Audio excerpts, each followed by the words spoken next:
মাঝে মধ্যে সন্ধ্যায় যদি এই রকম চটপটা কিছু থাকে তাহলে কিন্তু বেশ হয়।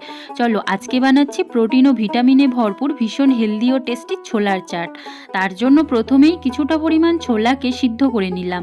এখন একটা বাটিতে একটু হলুদ, লঙ্কা গুঁড়ো, জিরে গুঁড়ো, চাট মশলাকে জল দিয়ে একটা মিশ্রণ বানিয়ে কড়াইতে সামান্য তেল দিয়ে গোটা জিরে, সামান্য হিং, কারি পাতা দিয়ে সিদ্ধ করে রাখা ছোলা, সাথে কিছুটা ভেজানো সবুজ মুগ ডাল দিয়ে অল্প নাড়াচাড়া করে মশলার মিশ্রণটি দিয়ে জল শুকিয়ে যাওয়া পর্যন্ত মিক্স করে নামিয়ে নিলাম। এখন অন্য এক পাত্রে ভাজা ছোলা, সিদ্ধ আলু, পেঁয়াজ, শসা, টমেটো, ভেজানো সবুজ মুগ ডাল, কাঁচা লঙ্কা, ধনেপাতা, বিট লবণ, জলজিরা, লেবু আর একটু মটরশুঁটি দিয়ে খুব ভালোভাবে মিশিয়ে নিতে হবে। আচ্ছা, তোমাদের কাছে জলজিরা যদি না থাকে তাহলে কিন্তু চাট মশলা দেওয়া যেতে পারে।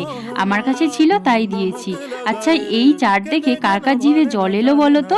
অবশ্যই একবার ট্রাই করে দেখো, ভীষণ ভালো লাগবে। আর আমার ভিডিওটি কেমন লাগলো জানিও।